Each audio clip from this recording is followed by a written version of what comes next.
Attention, vous écoutez un programme audioactif. Revs up, lights out on 2019. Great start from Miller on the second row, and it's a good start from Dovizioso also. Not so much for Marc Marquez. Quartararo finally exits pit lane. Oh dearie me, what was he sitting up in the middle of the circuit for? What's happened? He's just thrown something off his bike. He's having a look. He sits up Dovizioso. The crowd here go wild. 46 flags everywhere. He has made his move. Oh, Vignales and Morbidelli are down. Salut à tous, on se retrouve pour le numéro 56 de C'est qui en pôle. On va parler évidemment du 9e Grand Prix de la saison 2019 qui s'est tenu en Allemagne. Avec moi, Pierre. Comment ça va, Pierre, ce soir ? Salut, ça va super. Et toi, comment tu vas bien ? Bon, ça va. Tranquillou. Ok, Je tranquille. suis réveillé de ma sieste, donc c'est cool. Alors, on va parler donc évidemment rapidement du gagnant des goodies. C'est Lanlan qui va pouvoir profiter de tous les petits goodies, puisqu'il y a évidemment la bécannerie qui a offert, comme d'habitude, le décapsuleur, les stickers. Et il y avait aussi Thium, évidemment, pour la carte off-bike, puisqu'on a encore un petit peu quelques autocollants. Et des nouveaux, donc PodCloud depuis le dernier Grand Prix. Et le moniteur hors des clous qui nous a fait parvenir quelques autocollants à vous faire gagner. Donc ça va être pour cet été. Voilà, évidemment, les goodies de la maison. Ouais, il paraît que c'est le moniteur hors des clous qui a fait passer le permis à Petrucci. Ah, c'est possible, ouais. Ah, remarque, ouais. C'était hier, je crois. C'était hier qu'il l'a eu, ouais. Ça s'arrose, hein. Ça s'arrose, Ouais. je pense que... Après, je sais pas s'il respecte les limitations, hein, mais... Bon, Bah, en tout cas, il a sur la route, l'autorisation oui. de rouler sur route. Ah, bah ouais. Avec une belle Ducati. Ah bah peut-être que la marque lui en a offert une, hein. Pourquoi Bah, pas. j'espère bien, quand même. Donc pour le numéro 56, tu vas nous parler de Shinya Nakano. Ouais, exactement. Donc, c'est un pilote japonais qui a d'abord débuté en 125 et 250 de son championnat national. En 98, il décroche le titre de champion 250 sur l'archipel nippon et du coup va débarquer l'année suivante en mondial 250. Il a roulé chez Tech 3 et décroche 5 podiums, dont une victoire la première année pour une 4e place finale au général. En 2000, c'est pas moins de 12 podiums, dont 5 victoires, mais on s'en souvient.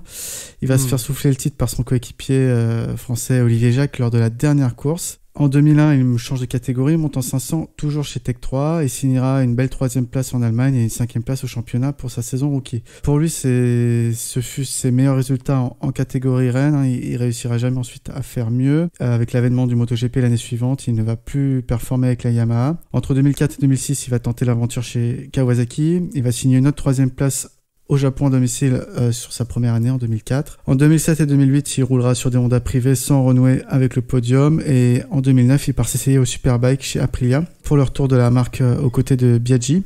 Sans grand succès et après une saison minée par les blessures, il arrêtera là sa carrière. Donc, qu'est-ce que tu as des souvenirs particuliers de ce pilote Ah bah oui, le souvenir que je pense que tous les Français ont, c'est quand il se fait souffler la place par Olivier Jacques. Hein.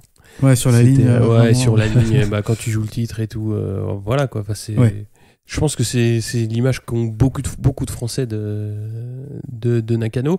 Ouais. Après, ce qui est intéressant, c'est effectivement ce qu'il a fait la première année chez Tech 3, puisque Tech 3 était monté avec Jacques et lui, et c'est là qu'on voit que à cette époque-là, comme on peut le voir cette année avec Quartararo, c'était aussi une très belle année de rookie pour lui, puisque 5e place au général pour une première année, avec il a fait un seul podium. Quartararo en a déjà fait plus, mais Bien sûr. une 5e place au général, c'est quand même super pour un rookie, quoi. Ah oui, Surtout carrément. pour l'arrivée d'une team en MotoGP. Exactement. Et puis, non, c'était les 500. La première année, c'est les 500. Ouais. Et après, on sait comment c'était difficile de piloter des 500, donc de temps. Effectivement, c'était plus qu'une belle année, je pense. Ouais. Après, c'est sûr, il y en a beaucoup, hein. Enfin, beaucoup. Il y a plusieurs pilotes qui ont eu du mal à faire la bascule entre les 500 et ce qui sera appelé les MotoGP plus tard. Lui, il fait partie du lot, mais ça n'a pas été le seul. Et bon, il a quand même eu une belle carrière. Ah oui, bien sûr. On va parler un petit peu des news et on va revenir surtout sur le format de la Super Pole Moto E, puisqu'on va en parler un petit peu plus tard, donc quand on va parler de cette catégorie. Donc c'est une Super Pole qui se déroule en un tour pour la qualif. Donc il y a un portique, les pilotes doivent se présenter à ce portique et ils ont 5 secondes pour le franchir et pour démarrer leur tour lancé. Leur deuxième tour, évidemment, est le tour chronométré et il y a un troisième tour de décélération. Et donc ça s'apparente un petit peu à un contre-la-montre individuel pour ceux qui suivent le Tour de France actuellement. Ouais. C'est un petit peu la même idée. Alors le gros avantage, c'est qu'évidemment ça permet à tous les pilotes de passer d'une part devant le public et également devant les caméras. Donc ça permet quand même une visibilité non négligeable à tout le monde, pas une visibilité équivalente. Et voilà, après l'autre point, c'est qu'évidemment il n'y a pas de possibilité de prendre la roue d'un autre pilote. Donc ça c'est à mon sens c'est un bon point. Après le point négatif qu'il peut y avoir, c'est des conditions changeantes en cours de session. Oui. Donc ça peut amener un départ sur le sec et une fin sur le mouillé, où évidemment ceux qui finissent sont désavantagés. Donc ça je sais pas comment ils vont gérer, à savoir que c'est un départ inversé, c'est-à-dire que c'est plus mauvais des deux FP qui part en premier, donc qui ouvre la route. Exactement comme les contre-la-montre individuels en cyclisme. Et c'est vrai que du coup, ceux qui partent en premier sont assez désavantagés parce qu'ils n'ont pas de temps de référence à battre. C'est ça.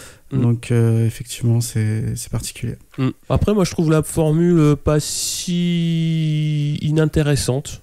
Je pense que c'est là où je me suis personnellement le plus rendu compte des bruits. Puisque quand c'était en course, on avait vraiment l'impression d'une course silencieuse, on n'avait pas vraiment les bruits des motos, mais là quand tu faisais 2-3 passages sur les caméras embarquées, tu te rendais compte du bruit de la moto et du freinage, etc. J'ai trouvé que c'est à ce moment là où on avait le meilleur rendu pour nous au niveau des spectateurs, on va dire. Ouais, même en dehors de ça, je trouve que moi c'est une formule que j'ai appréciée, même avant c'était une formule qui était en Superbike. Ça permet vraiment de voir tous les pilotes, parce qu'on sait qu'en course, ceux du fond de grille sont jamais montrés. Ça permet aussi une visibilité des sponsors. On sait que c'est important dans ces sports mécaniques. Moi, je trouve ça bien de voir les pilotes comme ça, tout seuls en piste, filmer et se donner à fond. Après, je sais pas si ce serait une formule valable dans toutes les catégories. On sait qu'il y a des catégories où ils sont très très nombreux, comme en Moto 3. Mais moi, je trouve ça intéressant. Ouais, Moto 3, ça serait difficilement gérable, je pense. Même le GP à 24 coureurs, ça fait un peu... C'est un peu long. C'est sûr. Et puis, comme tu as dit, en cas de conditions changeantes... là, c'est la loterie après, quoi. C'est la loterie, quoi. Je te laisse passer aux news Moto 3. Donc, on a une petite news qui est tombée... Aujourd'hui, en Moto 3, on a Tony Arbolino qui va prolonger en 2020 avec son team VNE Sniper. On sait qu'il a fait un bon début de saison avec 3 podiums, dont 2 victoires, et actuellement 5e au championnat après la course du Sachsenring. Donc c'est normal qu'il prolonge à mes yeux. Bon, après, en Moto 2, une news qui n'en est pas une, puisque Folger va continuer à remplacer Pawi dans le team Petronas, puisque là, je pense qu'il va revenir après la pause estivale. Je pense. J'espère pour Pawi, parce que ça commence à être long, tout ça pour une blessure au doigt. En Moto 2 également, on a donc le grand retour de Pasini, encore une fois. Cette fois, il va remplacer définitivement, enfin c'est pas un remplacement, en fait Simone Corsi vient de se faire un peu lourder par son team pour manque de résultats. Donc Tasca Racing Scuderia a annoncé avoir signé Pasini pour le reste de la saison. Ça fait quand même 10 courses, donc c'est un team qui roule avec le châssis Kalex Moto 2, donc Pasini semble à l'aise avec. Je trouve que c'est intéressant comme news, voilà. Ouais, après le truc c'est qu'il pourra plus remplacer les blessés, quoi. Voilà, il part avec un team bien défini pour le reste de la saison. Maintenant, il reste 10 courses, ça peut faire pas mal de points s'il est performant assez rapidement. Oh tout à fait, ouais. Après, il a montré sur Kalex que ça tournait pas trop mal. Après, je sais pas à quel niveau de développement en est cette équipe, maîtrise des réglages, etc. Après, s'ils sont... ça peut aussi apporter l'expérience de Pasini, ce qu'il a vu chez les autres teams. Donc effectivement, sur 10 courses, ça peut être le moment de montrer ce qu'on sait faire. Ça peut être pas mal. Par contre, on sait que quand il était titulaire ces dernières années, il chutait beaucoup. Alors que quand il est remplaçant, pas trop. Il faudrait qu'il continue sur ses performances de remplaçant et pas de titulaire. Ouais, voilà, c'est ça. Faut continuer à être régulier, on va dire, comme d'hab. Hein, mais rapidement, MotoGP, Lorenzo blessé est remplacé par Stéphane Bradl, qui est quand même bien content de récupérer un guidon pour courir sur son GP national. Ce qui nous fera un Allemand en remplacement en MotoGP et un autre Allemand en remplacement en Moto2. Exactement. Donc c'est pas trop mal. Ouais. Ils doivent être contents. Ouais. On a pas mal de news MotoGP. Donc on a Petrucci qui est enfin confirmé dans le team officiel Ducati pour 2020. Donc voilà, tout le monde s'attendait à ce que la news tombe, c'est fait.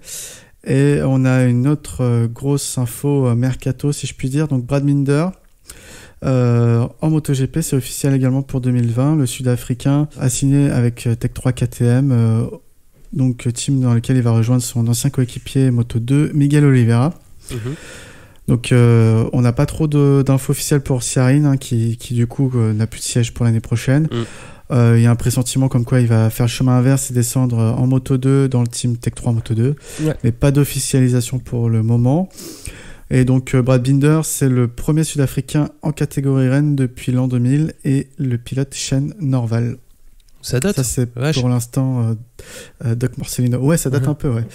Il va y avoir pas mal d'essais privés pendant la trêve estivale. Donc, on a Mika Kallio, Dani Pedrosa ainsi que Miguel Oliveira qui sont partis en essais privés juste après le Grand Prix de Sachsenring pour rouler à Brno. Puis, on aura aussi encore Pedrosa qui fera le Red Bull Ring fin juillet. Également, Bradl pour Honda, Smith pour Aprilia et Pirro pour Ducati qui vont rouler à Misano mi-juillet. Et Sylvain Guintoli va rouler à Motegi pour Suzuki et préparer le Grand Prix du Japon qui va arriver en fin d'année. Ça chôme pas? Ouais, ça bosse. En news diverses, on a une officialisation par la Dorna d'un nouveau championnat Talent Cup. Donc après l'Asian Talent Cup et l'European Talent Cup, c'est la Northern Talent Cup, donc qui va concerner principalement les pays d'Europe centrale et du Nord. Pour 2020, ça va être lancé. Donc c'est une formule un peu basique. Il faut avoir entre 12 et 17 ans pour participer. C'est KTM qui fournit les machines avec des 254 temps. Il y a 7 dates de prévues avec 2 courses par week-end et au moins un pilote de championnat roulera en Rookies Cup l'année suivante. Et enfin, la news... la grosse news. La grosse news, c'est l'annonce de la retraite de Marco Melandri. Donc, le pilote Yamaha du team GRT en Superbike, Marco Melandri prendra sa retraite à la fin de la saison. Donc, il fait une saison assez honnête, mais loin de certains standards qu'il a connus. C'est actuellement la 3e Yamaha. Voilà, son palmarès, 22 victoires pour 75 podiums dans la catégorie Superbike à ce jour.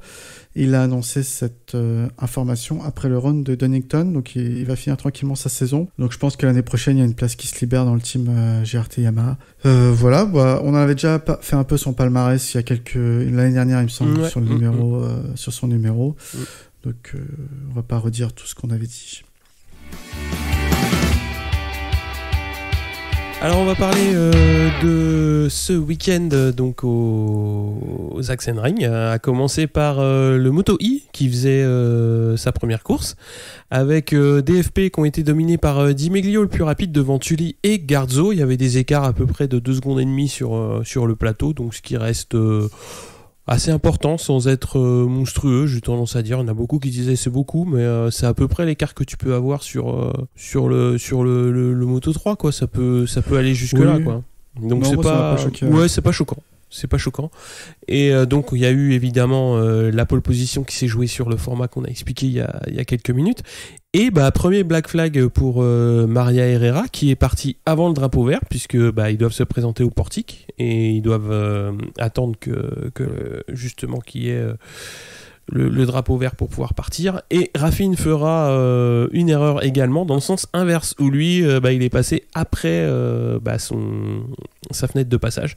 Donc les deux ont eu un black flag et au final c'est Tully qui est en pole position devant Garzo et Granado. Di Meglio 4, Forêt 14 et De Pugnet 15 en course. Donc ça va être limité à 7 tours puisqu'il va y avoir des conditions un petit peu piégeuses dans le sens où c'était un petit peu gras, c'était un peu de pluie, c'était humide, donc ils ont réduit à 7 tours. Et c'était une belle bagarre entre Smith Tully et Di Meglio. Il y a une belle passe d'armes également entre Simeone et De Angelis. Et clairement en tête, ça joue la gagne, quoi. C'est pas là pour juste pour montrer les autocollants. On a Savadori qui va chuter. Alors la moto va finir en tonneau dans les air fence, donc dans les gros boudins gonflables qui sont en bord de piste. Et là ce sera drapeau rouge, puisqu'à partir du moment où il n'y a plus le cordon de sécurité qui est maintenu en cas de crash, il y a drapeau rouge. Et on revient aux positions du tour 5. Donc c'est Tully qui l'emporte devant Smith et Di Meglio pour cette première course de moto électrique de vitesse en moto I. Et c'est Forêt qui est 14e également pour les résultats des Français et Depugnet 17e.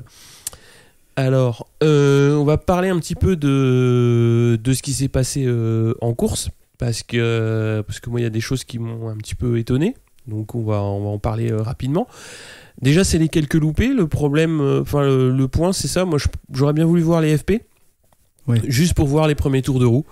Juste par curiosité, et les FP n'étaient pas diffusés, donc au bout du compte, je me suis dit c'est un peu dommage.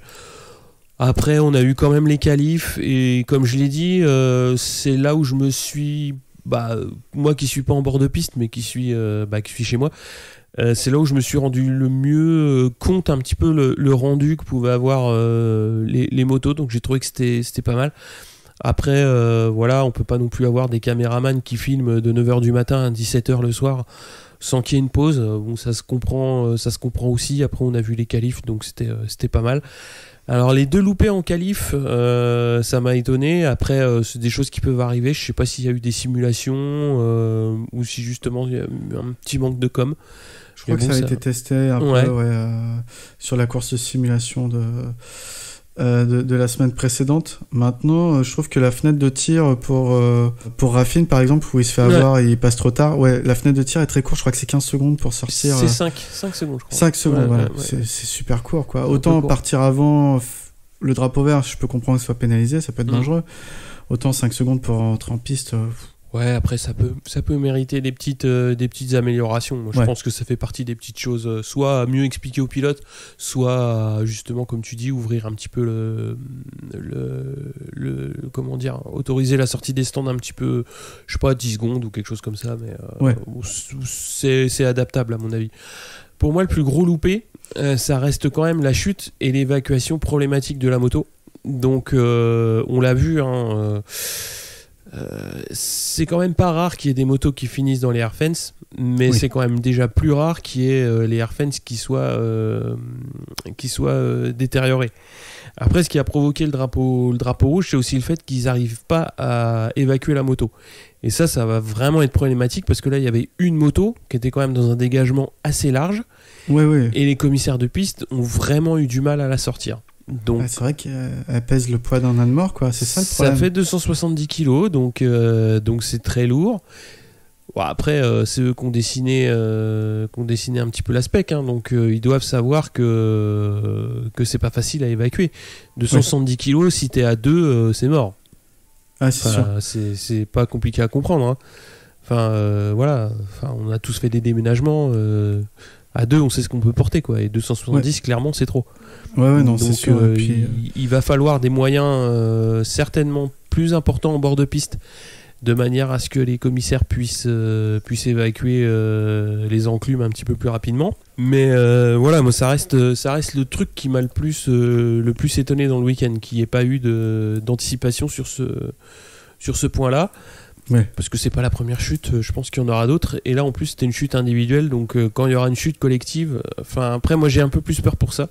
C'est en cas de chute collective, ça commence à 2, quand il y aura un gars qui va se retrouver coincé la jambe sous une moto de 270 kg ou qui va la prendre en tonneau, là ça va être, je pense que ça va être beaucoup moins rigolo, quoi. C'est un petit peu ça qui me fait peur. Ouais, je suis d'accord, je suis assez d'accord avec toi. Par contre, on peut noter quand même que le système de LED verte, si la batterie est en bon état, semble avoir fonctionné, parce qu'ils ont su que la batterie, il n'y avait pas de problème avec la chute, et qu'ils pouvaient évacuer, qu'il n'y avait pas besoin de faire l'intervention des unités spécialisées dans anti-incendie de moto électrique. Donc, après, je pense qu'ils ont réfléchi quand même à pas mal de problématiques. notamment suite à l'incendie qu'il y avait eu aux essais.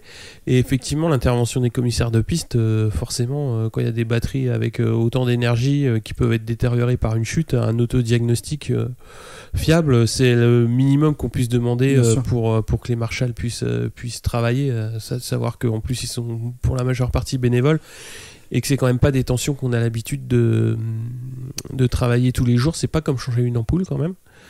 Donc voilà, je pense que c'est le minimum que pouvait faire l'organisateur pour faire en sorte que ça se passe bien. Après l'évacuation des motos, va falloir trouver un petit moyen, va falloir trouver un petit quelque chose. Parce que de toute façon, il y aura des chutes à chaque, je dirais pas à chaque course, mais malheureusement avec le plateau qu'on a, c'est ce qu'on voit de MotoGP au Moto3. J'ai jamais vu une course sans chute. Donc je vois pas pourquoi en Moto E ça serait différent, sauf si tu disciplines à mort les pilotes, ce qui est possible. Mais à ce compte-là, voilà, on aura plus les belles bastons qu'on a quand même vu. On a quand même vu sur cette course sprint, quoi. Pas. Mais il faut se dire que d'année en année, ça va progresser, que ce soit le poids des machines ou le nombre de tours qu'elles peuvent faire. Franchement, l'électrique, déjà dans le civil, ça a progressé très très vite. Oui.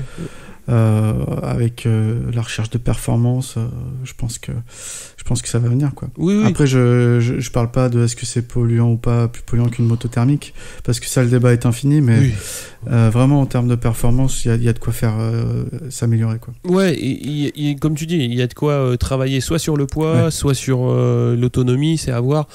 Je pense qu'il faut qu'ils arrivent à un poids d'équilibre un petit peu plus bas pour pouvoir faciliter la vie des personnels en bord de piste.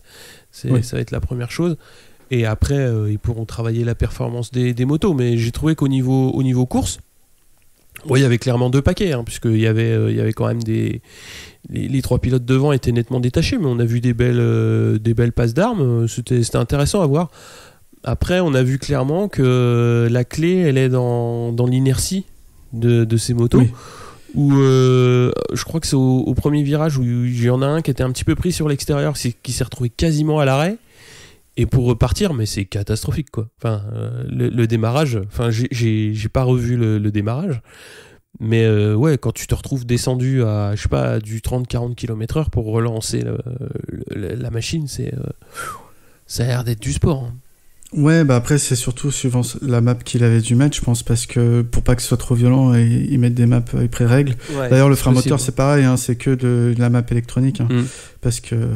Mais si tu t'es loupé dans ta configuration, etc., c'est foutu, quoi. Si tu es passé en map course et que t'as pas prévu des grosses réaccélérations. Enfin voilà, moi j'ai trouvé ça intéressant. Voilà, après on n'aime pas, mais c'est sûr qu'il y a pas le bruit des motos. Ouais. C'est sûr que ça se voit que c'est beaucoup plus lourd à balancer, que c'est moins fluide, mais j'ai trouvé que c'était le challenge intéressant. Je trouve ça un peu dommage pour Dimiglio, mais après ça c'est les règles, tout le monde est concerné, qui perd sa seconde place parce que à cause du drapeau rouge, mais c'est super déjà qu'il soit sur le podium. Et puis non, c'est cool d'avoir une course supplémentaire le week-end. C'est pas ma femme qui sera d'accord avec moi, mais moi mais c'est des courses courtes en plus, c'est intéressant. Et puis la formule qualif, elle est aussi pas dégueu, donc c'est une bonne manière de promouvoir ça et de lancer ça. Ça va être certainement modifié avec le temps, mais ça va s'améliorer. Je te laisse passer Moto3 ou... Donc en FP3, on a Marcos Ramirez qui signe le meilleur tour du circuit pour la catégorie, battant ainsi le record de 2015 de Danny Kent, feu Danny Kent parce qu'il a quitté le mondial. En Q1, les prétendants au titre Tony Arbolino et Aaron Canet se font avoir et ne sortent pas de la Q1. Ils partiront respectivement 19e et 22e.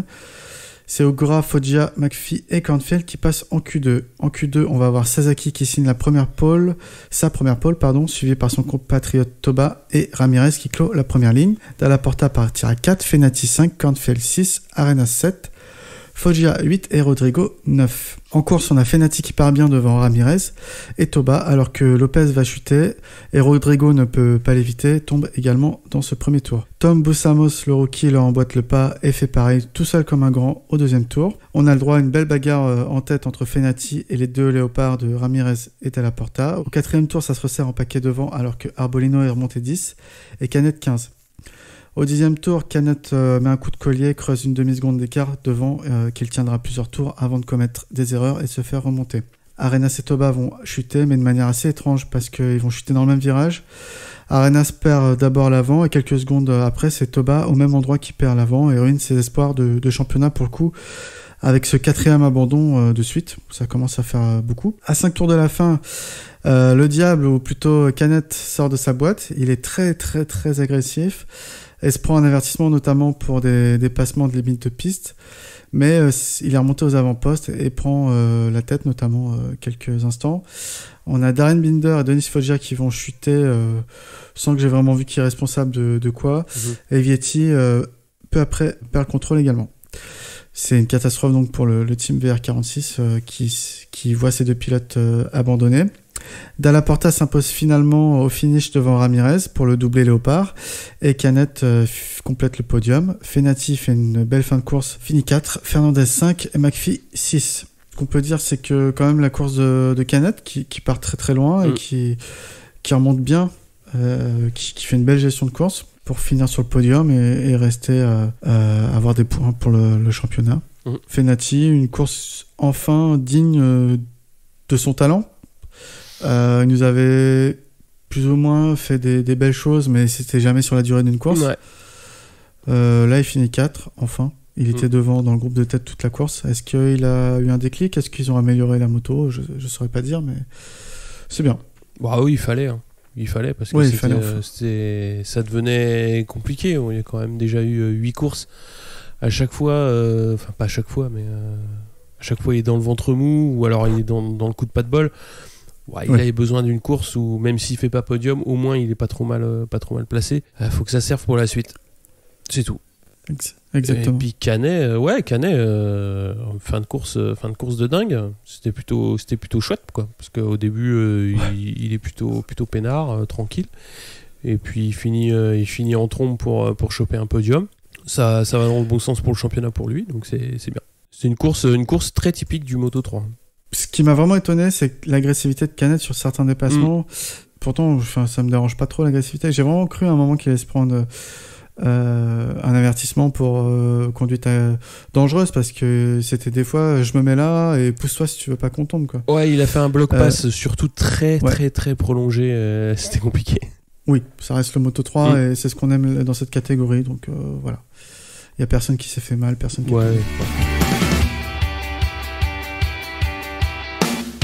On va parler donc du Moto 2 avec une Q1 où c'est Navarro, Marquez, Loves et Marini qui passent en Q2.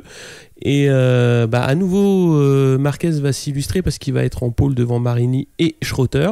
Di Gianantonio 4, Fernandez 5, Lecuona 6 et on a Martin 7, bien placé, Vierret 8 et Gardner 9. Au niveau de la course, donc on va avoir une chute à l'arrière impliquant Cardlus et Dixon dès le premier virage. C'est Marini qui mène les premiers tours avec Schroeter et Lecuona. On a Marquez qui va remonter rapidement avec son coéquipier Vierret. Donc ça commence un petit peu à se disperser devant, chacun roulant à son rythme.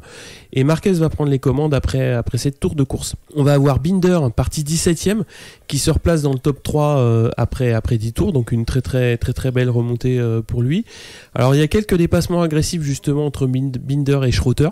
Ça se frotte quand même assez fort.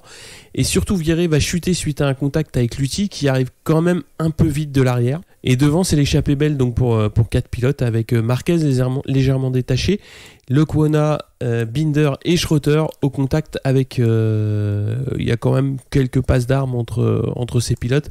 Lutti va être pénalisé d'un tour long suite justement à son accrochage avec Vierret. Et on a Binder qui va se hisser jusqu'à la 2e place et Lecuona se bat pour accrocher le podium face à Schroeter. Et finalement, il va perdre l'avant dans le dernier virage, donc c'est dommage pour l'Espagnol. C'est Marquez qui va s'imposer devant Binder et Schroeter. Donc Di Gianantonio 4ème, Lutti 5ème malgré son long lap. Fernandez 6, Baldassari 7, Navarro 8 et Martin 9. Alors au niveau de la course, c'est quand même une belle confirmation pour Binder pour commencer, parce que au vu des qualifs, c'était quand même mal barré. Et il a réussi quand même à bien se remettre en jambes en course. Donc ça, c'est plutôt bien. Et puis, on va avoir quand même Martin qui commence aussi sur KTM à se placer correctement. Je crois qu'il est sur KTM aussi. Ouais, donc c'était bien aussi qu'il commence à finir des courses et à se montrer. On a quand même une course nerveuse dans l'ensemble, un petit peu comme ce qu'on avait vu sur les week-ends précédents, donc un peu toujours à la limite.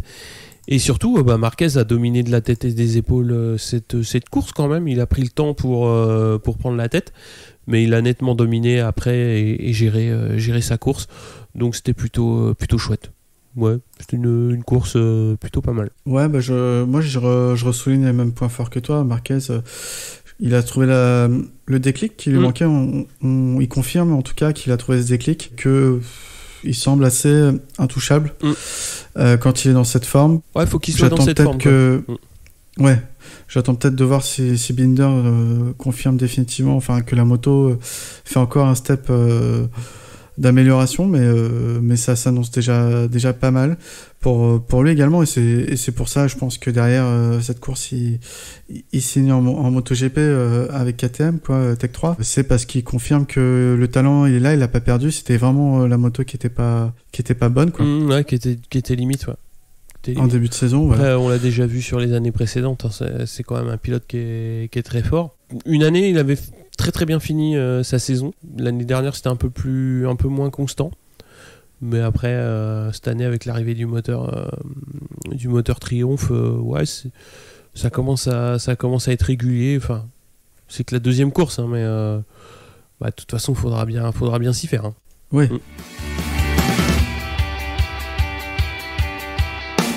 Je te laisse avec le MotoGP ?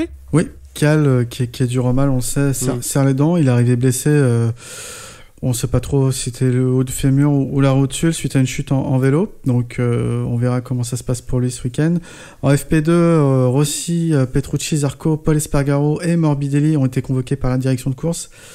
Donc entendu par Freddy Spencer, après avoir gêné Viñales et Miller lancés dans un tour rapide. Il n'y a pas eu de sanction parce que c'était un peu un concours de circonstances, mais ils ont tous reçu un avertissement. En FP3, à noter que c'était Fabio Quartararo qui a fait un sacré guidonnage et s'est carrément déboîté l'épaule en contrôlant sa moto. Ça avait l'air d'être assez douloureux, et puis après le lendemain il était sous antidouleur je crois pour la suite. Course. Ouais. En Q1, Rossi et Nakagami s'en sortent alors que Dovi reste sur le carreau, partira donc 13, Zarco lui partira 19e. En Q2, malgré une compétition féroce, c'est bien Marquez qui signe la pole devant Quartararo et Viñales. Rins partira 4, Miller 5, Crutchlow 6, Morbidelli 7, Paul Espargaro 8, Mir 9, Nakagami 10, Rossi 11 et Petrucci 12. En course, Fabio réussit bien son départ mais se rate ensuite sur une vitesse et manque donc son freinage. Il va perdre énormément dans le premier virage de place. Marquez passe alors en tête, Viñales et Miller qui suivent, Crutchlow, ensuite Quartararo, Petrucci et Dovi qui ont bien jailli de la ligne de départ. Fabio va ensuite chuter, c'est sa première chute en course. Et un autre rookie également, Oliveira, va chuter même s'il pourra lui repartir. Zarco se joint à la fête et va aussi visiter les graviers peu après. Donc là on a perdu les deux Français du Grand Prix. Marquez se détache après 4 tours et va laisser Rins et Viñales en plan. C'est une course de position à la queue leu, dans le sens il n'y a pas trop de déplacements, mais entre chaque pilote, il y a assez d'espace. On a quand même Crutchlow qui va batailler un peu avec Viñales pour la 3e place un long moment, mais sans être vraiment incisif et réussir à le passer. Plus loin derrière, on a une bagarre entre les 3 Desmo GP 2019 de Dovi, Petrucci et Miller pour la 5e place, avec Morbidelli, Mir et Rossi qui les observent un peu en retrait, mais sans pouvoir les attaquer. Rins va chuter. C'est sa 2e course d'affilée et j'ai mal à mon championnat pour lui, parce que là du coup ça fait 2 chutes en 2 courses, c'est compliqué pour les points. Viñales peut maintenir sa 2e place alors que Cal se fait une très très grosse frayeur à ce moment-là, donc il va un peu perdre du temps. Alex Espargaro va chuter pour terminer le bal des chutes. Marquez finit avec plus de 4,5 secondes d'avance sur Viñales. Crutchlow finit 3. C'est son 2e podium de la saison après le Qatar. On a un tiers 7 Ducati avec Petrucci qui se fait Dovi pour la 4. Dovizioso donc 5, Miller 6, Mir 7, Rossi 8 et Morbidelli 9. Qu'est-ce que tu as pensé de cette course Comme tu l'as dit, c'était une course au train. Ouais. C'est-à-dire qu'une fois que les positions étaient un petit peu prises par chacun, on n'a pas vu énormément de bastons. Il y a eu un petit peu la bagarre entre les trois Ducati. Ouais. Mais c'était bien, hein. Enfin, moi ce qui m'étonne le plus c'est de voir que Petrucci termine devant Dovi. Ça va pas dans le sens du championnat pour Dovi. Après chacun joue sa carte, hein, c'est ce qui a été annoncé, donc c'est pas plus mal pour le sport. Ce qui me fait le plus mal perso, moi c'est les écarts. Parce que après Marquez a largement dominé, on va pas lui reprocher de dominer les courses. Il est fort, il a une bonne moto, donc c'est tout à fait normal qu'il gagne. Mais il met quand même 4 secondes et demie à Viñales, il met presque 8 secondes à Crutchlow, donc qui fait podium, et après il y a 16 secondes et demie jusqu'au 3 Ducati. Donc ça fait quand même des trous énormes à ce niveau-là. Donc souvent on parle des courses serrées, mais là quand on voit un plateau qui se dilate à ce niveau-là, surtout en tête de course, c'est, je dirais pas inquiétant, parce que après tu vas pas demander à ceux qui roulent vite de rouler moins vite pour se faire rattraper, hein. Mais c'est là que tu vois l'écart qu'il peut y avoir sur certains tracés liés à certaines motos ou etc. Après c'est difficile de... Il y en a beaucoup qui disent ouais, Marquez domine trop, Marquez ceci, Marquez cela. Après on le reverra aussi au point championnat. Tu peux pas lui reprocher de rouler à son rythme et de gagner des courses, quoi. Le gars il est devant, il a quasiment pas de concurrence sur ce circuit-là. Personne n'a jamais contesté sa victoire depuis 10 ans. Après, moi, ce qui m'inquiète le plus, c'est voir le 4ème à 16 secondes et demie, quoi. Ça, c'est dur. Hein. Après, je pense qu'il mérite, comme toi, il mérite sa victoire, il n'y a pas photo. Maintenant, pour la beauté du championnat, il faudrait peut-être rouler dans l'autre sens pour qu'il y ait moins de virages à gauche sur ce circuit. Parce qu'on sait que c'est ça qu'il aime aussi. Non, ouais. Je pense que c'est pas possible en plus pour les dégagements, mais clairement, qu'est-ce que tu veux, il y a quand même Fabio qui l'a embêté tout le week-end, qui était pas loin derrière lui pour les chronos, des essais libres ou des qualifs. Mais même s'il n'était pas tombé, je pense pas qu'il aurait pu tenir. Après là, c'est du subjectif. Oui. Hein. Je pense pas que Quartararo aurait pu tenir toute la course Marquez sur ce circuit-là. Non, je suis d'accord avec toi dans le sens où il aurait pas pu suivre Marquez, mais je pense qu'il aurait pu suivre. Il serait intercalé entre Viñales et Crutchlow, je pense que c'était sa place. Ouais, je pense peut-être la même chose. Peut-être devant Viñales, quoi. Mais je sais pas. Mais oui, il était bien. Se battre avec Rins et Viñales, au début de course, quoi. Après, qu'est-ce que j'ai donc c'était un peu, ça rejoignait ça, quoi. Quartararo a fait un très bon week-end. Encore une fois, bon, il chute, bien sûr, mais c'est qu'un rookie, donc on va pas trop lui en vouloir.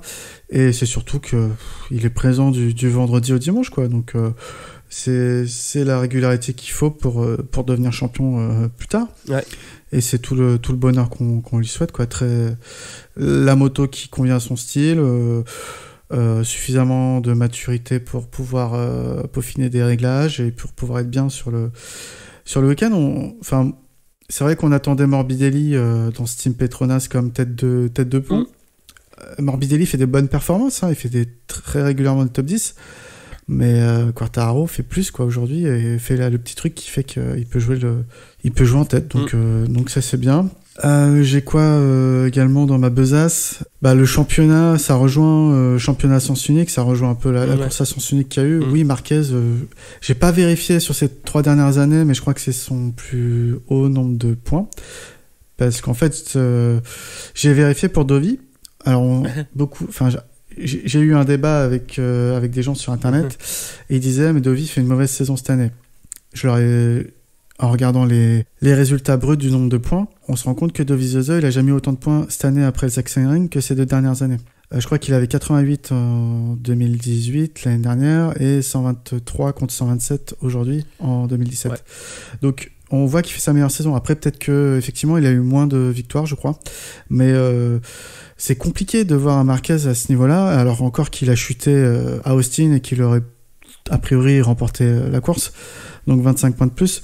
Quand tu as un Marquez à ce niveau-là, tu t'appelles Dovi, Rossi, ou peu importe, je pense que tu peux rien faire. Hein, Donc Dovi a quand même poussé un coup de gueule, c'est assez rare pour le souligner. Donc c'est pas quelqu'un qui a sa langue dans sa poche, Dovi, mais c'est pas quelqu'un qui s'épanche non plus dans les médias comme Rossi. Il n'a pas un apport naturel avec les médias, Dovi. Donc quand il parle et il pense ce qu'il dit, c'est intéressant de dire que de voir qu'il est pas content de sa moto, quoi, tout simplement. Et il dit clairement, moi, j'arrête pas de dire que ma moto est trop lente en milieu du virage.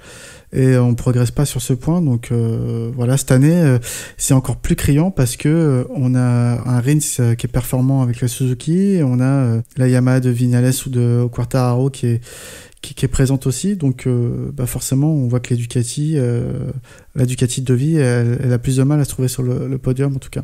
Voilà, à voir si ça bouge chez les rouges sur ce point-là, mais pas avant l'année prochaine, en tout cas. Ça va être dur. Parce que ce qu'on voit surtout, voilà, là on empiète un petit peu sur un débrief de mi-saison, mais ce qu'on voit surtout, comme tu l'as très bien dit, c'est que Marquez a énormément progressé. Enfin, je dirais pas qu'il a énormément progressé, il est toujours aussi bon et sa moto a progressé. À savoir qu'avant, il manquait peut-être un petit peu de vitesse de pointe à la Honda pour pouvoir être clairement devant les Ducati, ou jouer pour être plus proche des Ducati, et ils ont réussi à se placer devant, tout en garantissant à Marquez de prendre un petit peu moins de risques, dans le sens où j'ai l'impression qu'il chute un petit peu moins en qualif que l'année dernière, peut-être, enfin pas en qualif, mais il chute un petit peu moins en entraînement, enfin dans les FP, week-end, dans le week-end. Donc il y a un petit peu moins de prise de risque de sa part, et en plus il réussit en course à se mettre à l'abri très très nettement. Après ça évite pas les erreurs bêtes comme il y a pu y avoir à Austin. Mais une course comme aujourd'hui, comme le week-end dernier, où il termine avec 4 secondes et demie, mais il coupe 2 virages avant la fin, quoi. Où il passe là, il est arrivé les bras croisés. Donc, si tu veux, je trouve qu'ils ont réussi à placer Marquez dans une situation où déjà il dominait, il était champion du monde de fait, quoi. Il était champion du monde, et ils réussissent en plus à lui donner une marge de sécurité supplémentaire, qui fait qu'il n'a plus besoin nécessairement de chercher la limite. De toute façon, de lui-même, il va tenter de la trouver, il va s'approcher de ce point-là. Mais en course, il a mis 5 secondes et demie d'avance à tout le monde, et puis le dernier tour, il a laissé pisser. Et c'est là où c'est un championnat à sens unique. Ça va être très très compliqué d'aller chercher Marquez, et on l'avait déjà dit en début de saison. Effectivement, il n'y a que Ducati qui va pouvoir y aller. La Rins avec 2 DNF, ça va être très compliqué. Viñales, va falloir vraiment en enfiler un paquet de podium pour pouvoir se replacer correctement. Et après ça va être compliqué. Rossi, c'est pareil. Il y a eu beaucoup trop de DNF pour pouvoir jouer le titre, à mon avis, parce que là il y a déjà 100 points de retard sur Marquez, donc 105 points. Ça va être quasi mission impossible, on va dire, même s'il n'y a jamais rien d'impossible. Ça va être dur. Ça va être dur. Ouais, je suis d'accord. Bon, pour moi, le championnat, sauf vraiment grosse erreur de parcours, bon, il est plié. On faut pas créer victoire trop tôt, mais il a une régularité qu'il a toujours démontré, donc jusque-là, il n'y a pas besoin de s'en inquiéter. Par contre, pour la deuxième place, oui, effectivement, je pense que même si je disais tout à l'heure que Rins, avec ses 2 chutes en 2 courses, il mettait fin à son championnat, la place de vice-champion, elle n'est pas assurée pour Dovi ou pour Petrucci. Oui, ça, on est d'accord. Ça peut... même Viñales, voire Rossi, parce qu'il n'y a que 5 points, même si on sent que Viñales est dans une phase ascendante, alors que Rossi, moi l'impression qu'il me donne, il n'a pas trouvé le petit déclic que Viñales a trouvé sur ses 2 dernières courses. Donc oui, pour moi, Viñales et Rins peuvent aller chatouiller les 2 Ducati pour la place de vice-champion. Marquez, non, j'y crois pas, quoi. À moins s'il se blesse sérieusement et qu'il est out pendant 4 ou 5 courses. Sauf gros événements. Mais effectivement, la place de vice-champion, elle est pas acquise. Ça, non. C'est clair. Et par contre, j'étais pas forcément d'accord avec toi sur tu dis qu'ils ont amélioré la Honda. Alors, ils l'ont peut-être amélioré pour Marquez, mais Cal a vraiment eu plus de mal cette année avec que l'année dernière, je trouve. Ah oui, bon, oui. Il a moins chuté. Ah oui, mais d'accord. Elle est plus difficile, alors que Nakagami, lui, il a une 2018, et il s'y est fait. Mais la 2019, on voit avec Lorenzo que c'était compliqué, et Cal, qui connaissait normalement la moto, il a eu du mal à s'y faire. Donc Oui, ils ont amélioré la puissance du moteur, mais c'est pas forcément facile. Quand on regarde, normalement, Cal, il joue la place de premier pilote indépendant. Ah oui, clairement, ouais. Après, Crutchlow, il a les qualités de ses défauts dans le sens où il manque un petit peu de régularité. Il a quand même fait des belles courses jusque-là. Il fait 2 4e places, 2 chutes. Ouais, c'est pas foufou. Mais effectivement, la Honda, elle est faite pour Marquez. Le fait est que de toute façon, la grosse déception de mon point de vue pour cette saison, pour ce début de saison, c'est Lorenzo. Parce que son championnat il a mal débuté et c'est encore pire. Il a réussi à empirer une situation qui était mauvaise. Après c'est difficile, mais effectivement pour moi intrinsèquement je trouve que la Honda est meilleure, mais elle est peut-être moins adaptée à tout le monde. Ouais. Le fait est que Marquez, autant avant pour bien l'exploiter, et il l'exploitait bien, il avait besoin de prendre des risques. Maintenant, il n'a plus besoin d'aller aussi loin dans l'expérience des limites. Donc c'est tout bénef pour l'attelage, et c'est un petit peu moins bénef pour le championnat, parce qu'il y a une grosse domination. Mais tu peux pas, on va pas lui lester sa moto, ou on va pas lui faire rouler les yeux bandés, quoi. Non, c'est sûr. non, bah, tout le monde est sur le même pied d'égalité, hein, donc là-dessus, oui. La course de Bradl est bonne aussi. En Allemagne, il fait. C'est bien ce qu'il fait pour un pilote d'essai. Récupérer un guidon comme ça en écurie, c'est bien. Ouais. C'est bien. Ouais. Bah, j'aime bien les courses des pilotes d'essai. Moi, je trouve ça intéressant ce qu'ils font. Après, quand c'est dans l'optique comme un Pirot, un Bradl ou un Guintoli, où ils ont rien à démontrer et ils savent qu'ils resteront pilotes d'essai, c'est bien. Par contre, quand c'est dans le cas de Smith, pour Aprilia, il roule, mais il sait que peut-être l'année suivante, il peut réclamer une place de pilote d'usine. C'est un peu compliqué, on l'avait vu d'ailleurs, il avait été un peu trop enthousiaste et il avait blessé Aleix, son coéquipier. Donc, dans ce cas-là, faut bien définir les rôles, je trouve. Sinon, ça peut. C'est l'ambiguïté qui fait naître les problèmes. Donc voilà, c'est ambigu. Donc le gars, tu lui dis si ça roule bien, si tu roules bien, tu auras peut-être un guidon l'année prochaine et tout. Donc le mec, c'est bon, il est tout foufou et puis voilà. C'est sûr. Voilà. Il arrive ce qu'il arrive. Exactement. Mais le coup de gueule de Dovi, je sais pas. Franchement. Je pense qu'il est un peu dépité. Après, on le sera à moins. Hein. On le sera à moins parce que je comprends qu'il soit déçu. Parce qu'il n'y a plus beaucoup de temps non plus. Et puis il est déjà loin au championnat. Donc tu passes la moitié de ta saison à attendre la saison prochaine. C'est jamais bon, quoi. Ouais, c'est sûr. Et après, il fait pas une mauvaise saison. Il est plutôt régulier. Mais le problème, c'est que il faudrait qu'il soit régulier et un tout petit cran au-dessus pour, au lieu d'être régulier dans les 5-7, ou quand il est pas dedans, il faudrait qu'il soit 4 ou 3. Mais là, quand il est pas dedans, il fait 5 ou 6. C'est des petits points que tu perds un petit peu à droite à gauche. C'est 2, 3, 4 points par course. Et au bout de 9 courses, ça fait 27-30 points de perdu, mais c'est... Ouais. Après, sur la Catalogne, il aurait peut-être pas gagné, mais il aurait pris, on va dire, une moyenne de peut-être la 3e, la 4e place, entre 15 et 20 points, je pense, qui lui manque aussi aujourd'hui pour être compétitif face à Marc. Mais même avec ces 20 points, il y aurait une quarantaine de points d'écart. Quoi. Ouais, bien sûr. Bien sûr. Ça le placerait pas plus mal. Ça le placerait juste mieux, quoi. Mais, oui, voilà. Mais c'est... De toute façon, oui. On en revient toujours au postulat de départ.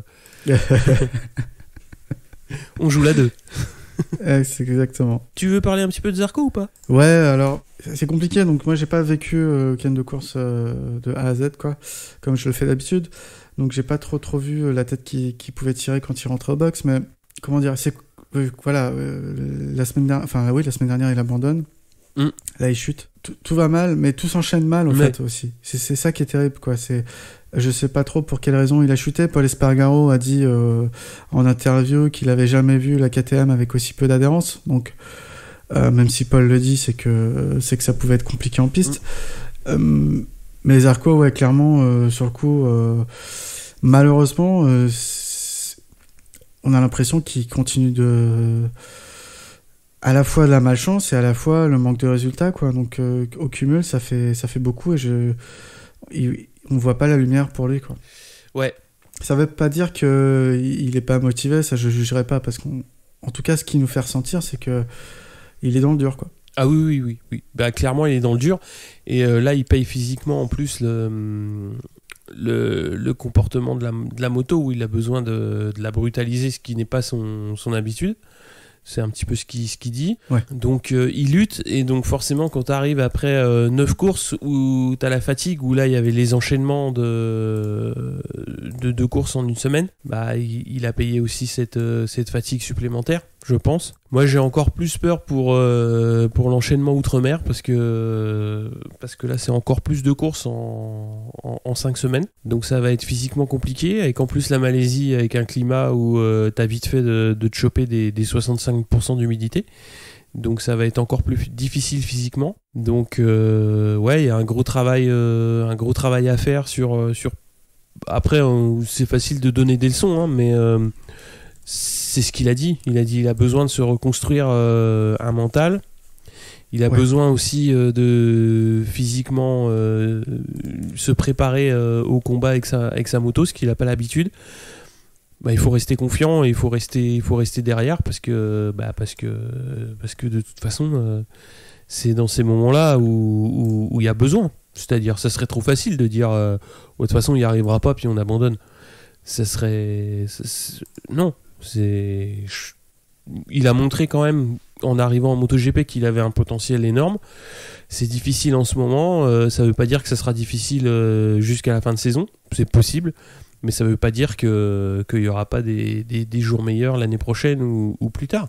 C'est difficile à dire, on n'est pas assez proche pour savoir ce qui se passe dans la tête. Mais après, il y a du travail à faire chez KTM aussi, il y a du travail à faire chez lui.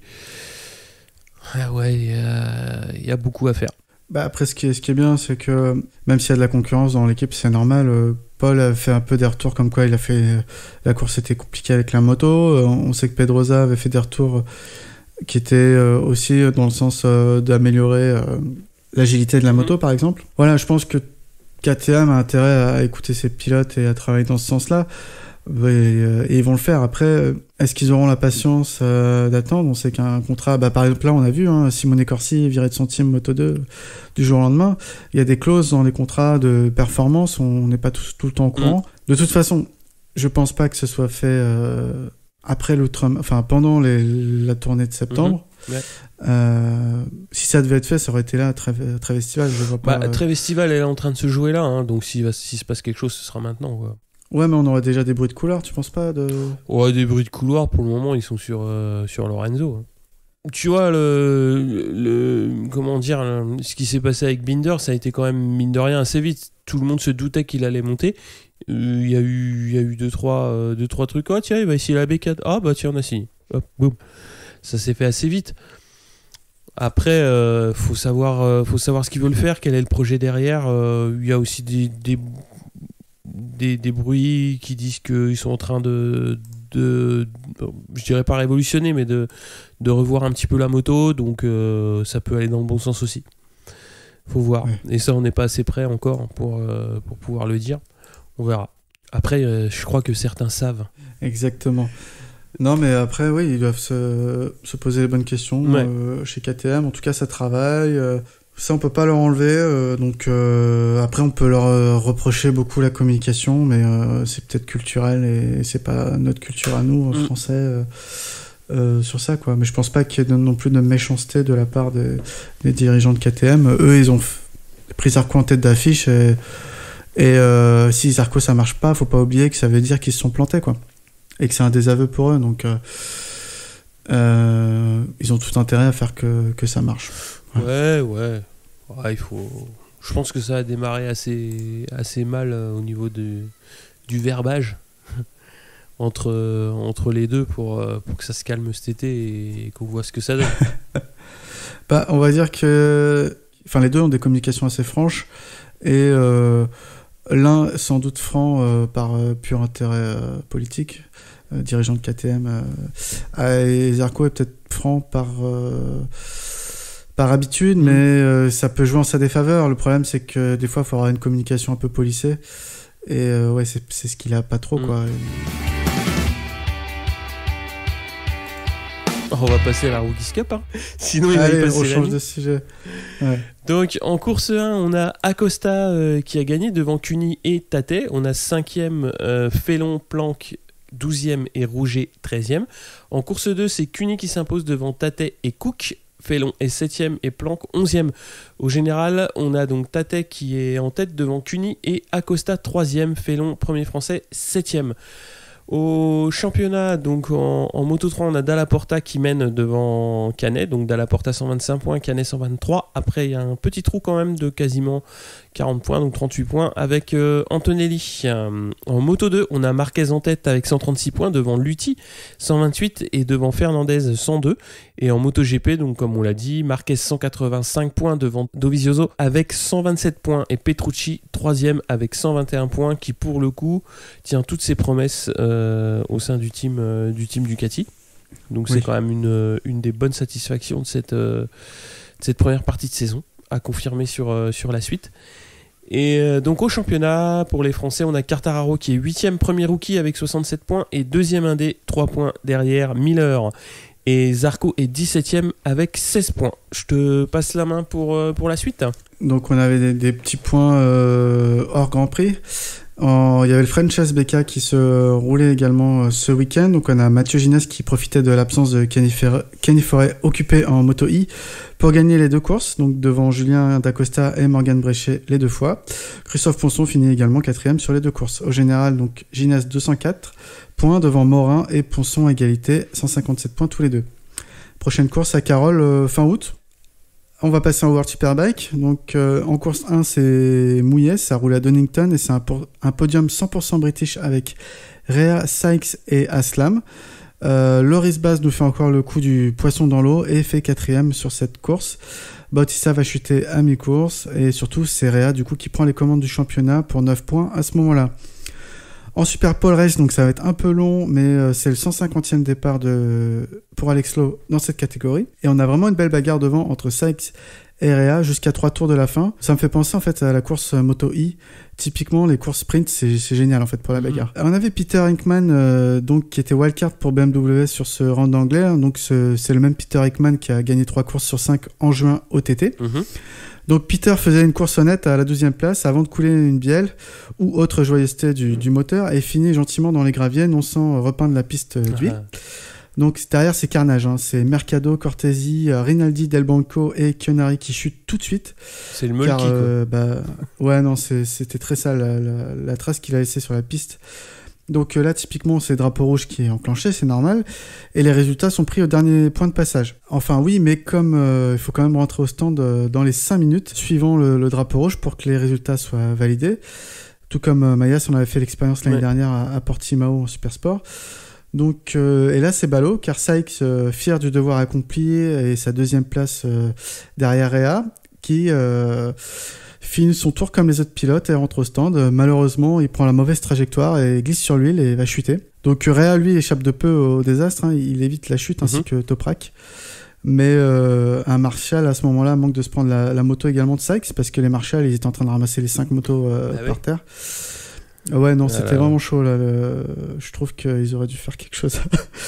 Parce que là, ça aurait pu vraiment très mal finir. Donc déjà... Sykes, il n'a pas pu atteindre les stands à ce moment-là. Il est éliminé, enfin, il perd sa seconde place. Et il est assez furieux quand il rentre au box, je comprends pourquoi. Donc, au podium officiel, c'est Rea devant Razgatlioglu et Aslam. Bautista finit 4 de la course et Baz 5, première Yamaha pour cette course également. En course 2, donc beaucoup moins de drama. On a Rea qui s'impose devant Razgatlioglu au terme d'une belle bagarre et Bautista complète le podium. Baz, encore une fois, bien placé, 6e. Au général, on a donc Jonathan Rea devant, 376 points, Bautista 2e, 352, Van der Mark 206 qui revenait de blessure mais qui a pas forcément qui en phase de guérison. Et Baz est déjà aux portes du top 10 avec 13e. Il y a 40 points pour aller chercher Cortese, mais il y a encore des courses à jouer. Quoi, donc c'est... Typiquement, quand tu regardes Mélandry, il a du mal à marquer des gros points. Bon, en tout cas, Baz a prouvé que sur les deux courses, il arrivait à faire des top 5, les deux courses sur le sec, et que sur les courses sur le mouillé, il fait 2x4. En tout cas, je pense que les objectifs avec son team sont d'ores et déjà satisfaisants. Quoi. Ah bah, clairement. Hein. C'est une belle entrée en matière. Après, pour revenir un peu sur le drama, pour le coup, vraiment appliquer le règlement à la lettre dans un cas comme ça, où un pilote ne peut pas rentrer au stand parce qu'il y a une chute suite à une trace d'huile. T'as beau sortir tous les drapeaux rouges ou rouges et jaunes du monde. Enfin voilà quoi, c'est vraiment pas mérité de se faire éliminer sur un truc comme ça quoi. En super sport, très rapide tout le week-end, on a Jules Cluzel qui va s'imposer au terme d'une course très très sympathique avec de la bagarre entre lui et Lucas Mayas qui a mené plusieurs fois en début de course. Cluzel l'emporte devant Caricasulo et du coup Mayas. Pierre Olari fait 8. Jules Danilo finira 21e après une sortie de piste. C'est la deuxième victoire de la saison pour Cluzel, sa première tout court à Donington, et donc deuxième victoire pour le GMT, qui semble le team avoir trouvé un petit quelque chose sur la moto, hein. C'est Cluzel qui le disait en interview. Je crois que c'était un mec qui l'avait vu sur Facebook. Non, Cluzel disait ça, qu'ils avaient trouvé un petit quelque chose sur la moto, notamment, alors pas que au niveau des suspensions, mais aussi un peu à ce niveau-là. Donc Mayas très très solide également sur sa Kawasaki, donc il semble vraiment prendre la mesure de cette moto qui à la base est un peu en retrait des Yamaha et qui donc réussit à révéler le potentiel de la ZX6R. Donc c'était cool de voir les Français aux avant-postes. Au championnat, on a Kromenacker toujours en tête, 173 points. Caricasulo 158 deuxième. Jules Cluzel 132 points, donc on voit qu'il s'accroche et qu'il revient bien. Et Lucas Mayas 82 points quatrième. Jules Danilo, 14e, 24 points. Et j'ai oublié Perolari, 8e au championnat, 49 points. On l'a peut-être pas assez dit, mais du coup, le GMT 94, c'est 2e au championnat par équipe. C'est toujours bien à prendre. Bon, ils sont loin derrière le team Bardal, mais... Bardal, ils ont les deux premiers, donc... Voilà. Maintenant, je trouve ça bien pour une deuxième saison, quoi. Ouais. Ah oui, clairement. Complète. Puis surtout avec deux pilotes avec deux pilotes, oui. Pour un petit mot, Super Sport 300, on a Verdoya qui fait une belle seconde place sur la grille de départ, tout comme le pole mâle Kawakami. Mais une pression pneu non conforme va les reléguer au fond de grille pour la course. Donc le Français partira dernier, 37e. En course, il va rapidement remonter pour dépasser 26 pilotes lors du premier tour. Anna Carrasco va chuter mais repartir. Et Hugo de Cancellis, lui, partie 5, va se battre aux avant-postes et restera notamment 2 tours en tête. À mi-course, Verdoya prend la tête et ça se bagarre dans le groupe leader composé de 7 pilotes. De Cancellis va chuter à ce moment-là. C'est Saba Tucci qui remporte la course devant Verdoya et Kalinin.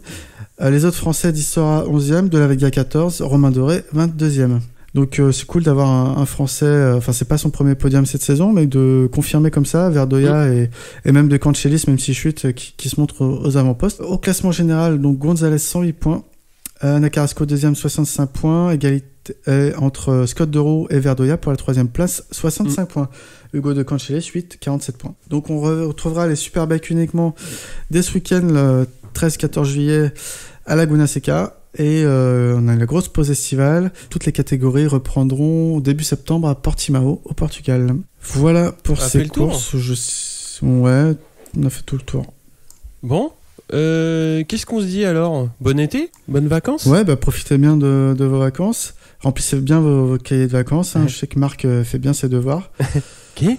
Ouais, Marc Marquez, il fait bien ses devoirs, quoi. Il va rouler tout l'été, il va revenir en forme... Et il va encore mettre une ligne aux autres pilotes, quoi. Il va mettre 5 secondes à tout le monde et bim. Ouais, je crois. Ouais. Enfin bon, c'est comme ça. Ouais, oui. Ouais. Donc reprise début août. Ouais, Brno, République tchèque, pour peut-être le dernier Grand Prix de ce pays. On l'a pas dit, mais l'Allemagne a signé jusqu'en 2021. Donc ils vont pas sauter, eux. Pas encore. Ouais, pas encore. Et du coup, la Finlande, il y aura des tests aussi privés. Il n'y a pas encore de date, mais normalement, ils devraient tester leur nouveau circuit pour qu'il soit programmé justement l'année prochaine. Ah ouais, déjà. Ouais. Ah ouais. Ouais. Justement, il doit venir en remplacement de Brno en théorie, s'il est prêt. Faut qu'il soit prêt. Et sur ce, Pierre, bonnes vacances donc. Profite bonnes bien vacances du soleil. à toi. On va essayer. Ouais. Peut-être aller faire un pèlerinage au Mugello, je sais pas. Non. C'est vrai? Non. T'as le droit, hein. Il y en a qui le font, hein. Il y en a qui le font, ouais, mais bon. Non, un jour j'irai, mais quand tu auras une course, sinon c'est pas très intéressant. Ok. Bon. Eh bien, salut à tous. Ciao. Ciao.